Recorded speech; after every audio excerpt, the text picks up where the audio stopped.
kita berdoa dengan tata cara Islam di luar dari agama Islam, silakan berdoa dengan agama Islam. A'udzubillahi minasyaitonirrajim. Bismillahirrahmanirrahim. Assalamualaikum warahmatullahi wabarakatuh. Alhamdulillah, ini sebuah karunia yang besar yang Allah berikan, yang harus kita syukuri. Kenapa? Karena setiap orang pasti punya cerita masing-masing. Datangnya Ramadan itu setahun sekali, dan Allah pilih kita semua bisa berjumpa dengan Ramadan. Makanya harus disyukuri. Karena di dalamnya banyak sekali fadilah, keutamaan yang besar yang Allah berikan kepada kita. Kita bisa lebih dekat kepada Allah. Yang tadi susah bangun, mohon maaf, bisa sahur bersama keluarga, bisa menjalankan ibadah qiyamul lail, bisa sholat tahajud. Mohon maaf, yang mungkin baca Qurannya masih belum bisa maksimal di Ramadan, Allah kondisikan mudah sekali kita bisa buka Al-Quran. Alhamdulillah. Itu poin yang pertama, rasa syukur kita berjumpa dengan Ramadan. Nah, terkait silaturahim kita ataupun terakhir kita hari ini, Allah menegaskan di dalam Quran surat Al-Hasyr yang kami bacakan di buku Hatimah tadi, terkait mengambil sebuah ataupun merencanakan sebuah hal, itu memang harus direncanakan dengan baik. Makanya, ya ayyuhalladzina amanu taqullaha wal tanzur nafsum ma qaddamat lighad. Wahai orang-orang yang beriman, kata Allah, hendaklah setiap kalian itu mempersiapkan diri apa yang akan diperbuat ataupun hal yang dilakukan untuk hari esok. Bapak-bapak, ibu-ibu, yang dimaksud hari esok di sini adalah akhirat. Itu yang pertama tuh. Nah, kemudian terkait urusan-urusan dunia pun demikian. Kita harus merencanakan dengan baik. Raker tentunya setiap tahun sekali kita lakukan dalam rangka menyimpan manfaat yang luas, memiliki perencanaan yang baik. Itu perintah Allah. Jadi tidak ujug-ujug, tapi ada perintah yang Allah sampaikan. Urusan akhirat pasti tentunya kita banyak beramal di Ramadan ini. Kalau kita bisa memberikan misalnya sedekah kepada orang yang berpuasa, satu butir kurma saja contoh, dengan segelas air putih diberikan kepada orang yang berpuasa, maka sama pahalanya seperti orang yang berpuasa. Itu contoh sederhana. Artinya perencanaan itu haruslah di backup juga oleh ilmu. Makanya kalau urusan diberikan kepada ahlinya, insya Allah akan aman. Jangan sampai sesuatu hal yang kita putuskan tidak sesuai dengan passion kita, kemampuan kita, itu tunggulah kehancurannya. Artinya ada relevansi, apa yang kita lakukan itu sesuai dengan keilmuan kita. Insya Allah berkah. Hadirin hadirat yang dimuliakan Allah Ta'ala. Kemudian yang selanjutnya, tentunya harus ada niatan yang baik. Segala sesuatu yang kita lakukan pertemuan hari ini semua atas izin Allah. Setuju tidak? Allah pertemuan kita dalam keadaan sihat wal afiat.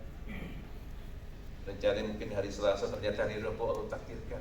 Itu semua atas izin Allah, tanpa mengurangi porsi. Artinya Allah berkehendak hari ini kita ketemu, semua atas izin Allah. Maka niatkan apa yang kita lakukan itu untuk ibadah kepada Allah dan semata-mata mengharap ridho Allah Subhanahu wa Ta'ala. Yakin semuanya akan Allah berikan yang terbaik untuk kita. Niat tulus karena Allah, bukan karena ini harus dilakukan, tapi dasarnya memang karena Allah memiliki urgensi untuk kemaslahatan umat, untuk kemaslahatan orang banyak, bangsa dan negara. Maka niatkan karena Allah, ikhlas karena Allah, sehingga Allah berikan tuntunan kita bisa mendapatkan hasil yang terbaik untuk masyarakat, insya Allah. Niatan yang dijelaskan dalam hadisnya itu, innamal a'malu binniyat. wa innama likulli imrin ma nawa. Faman kanat hijratuhu ila Allah wa rasulihi fa hijratuhu ila Allah wa rasulihi. Sesungguhnya setiap amal perbuatan tergantung pada niatan. Nah, ini adalah relasi kepada puasa kita. Makanya kenapa disunahkan setiap hari itu kita untuk senantiasa berniat di malam hari. Nawaitu samaghatin an adai fardi syahri Ramadan hadhis sanati fardadillahi ta'ala. Direpres terus setiap malam kita. Karena apa? Supaya terjaga niat kita. Karena jelas puasa itu perintah Allah, bukan perintah manusia. Banyak fadilah di dalamnya. Diperbaiki. Jangan sampai ada tendensi, jangan sampai ada ingin dilihat. Tapi jadikanlah sebagai niatan yang baik untuk menggapai ridha Allah Subhanahu wa ta'ala. Hadirin yang dimuliakan Allah Ta'ala. Selanjutnya, selain kita punya niat, ya ayyuhalladzina amanu kutiba alaikumus syiyam kama kutiba alal ladzina min qablikum la'allakum tattaqun. Wahai orang-orang yang beriman, diwajibkan bagi kalian untuk berpuasa sebagaimana diwajibkan orang-orang sebelum kalian. Goalsnya adalah apa? La'allakum tattaqun, agar kalian menjadi orang-orang yang bertakwa. Nah, puasa memiliki pelajaran yang besar, Pak, Ibu. Mengajarkan kejujuran. Karena puasa itu yang tahu diri kita sama Allah Subhanahu wa ta'ala saja. Kita puasa atau tidak, ini contoh sederhana.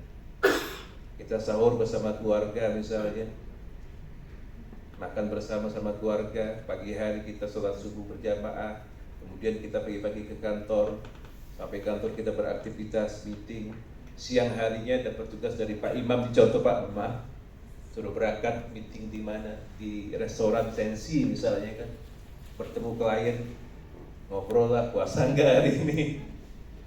Tergoda kita, ini contoh saja, tergoda semua melihat air putih itu, Masya Allah, nikmat bener, air putih dong dan nikmat. Batal ceritanya. Berbukalah kita. Nah, pas kita melakukan tersebut, pasti kita merasa nyesel ini, ya Allah, batal puasa hari ini. Pulang ke rumah misalnya, dikasih cerita, sampai rumah pura-pura lemes. Dek, waduh siang hari ini panas bener dek. Papa puasa, insya Allah. Lemes. Padahal siang tadi udah. Istrinya, anaknya boleh dibohongi, tapi Allah tahu. Itulah hikmahnya puasa, nggak bisa kita bohong. Kita sendiri yang tahu sama Allah. Makanya melatih kejujuran. Itu poin yang terakhir. Dan yang terakhir lagi, yang ketiga adalah itqan. Kita bekerja sesuai dengan pak kita. Puasa mengajarkan la'allakum tattaqun, nilai tertinggi di hadapan Allah. Inna akramakum indallahi atqakum. Sesungguhnya yang paling mulia di sisi Allah Subhanahu wa ta'ala adalah orang-orang yang bertakwa. Ditegaskan lagi. Udah nih 2 menit lagi kan. Karena yang ditunggu tuh memang azan. Coba sore pagi. Terakhir, pamungkas.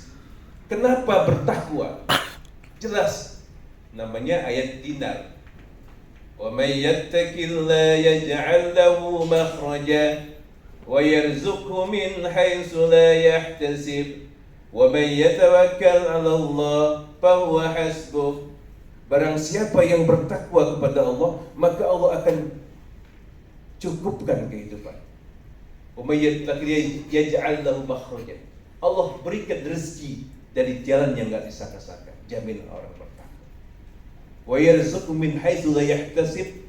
Rezeki yang tak disangka-sangka. Kemudian wa may yatawakkal 'ala Allah, dan barang siapa yang bertawakal kepada Allah, maka Allah akan cukupkan segala kebutuhan hidupnya. Mudah-mudahan yang sebentar ini bermanfaat untuk kita. Allah rahmati kita semua. Allah berikan segala kenikmatan kepada kita semua, dan Allah terima segala amal ibadah kita, bil khusus puasa kita yang hari ke berapa ini? 12 ya. Oh masih ingat, alhamdulillah. Yang 12. Amin ya rabbal alamin. Yang benar dari Allah, yang salah dari Al-Fakir. Wassalamualaikum warahmatullahi wabarakatuh.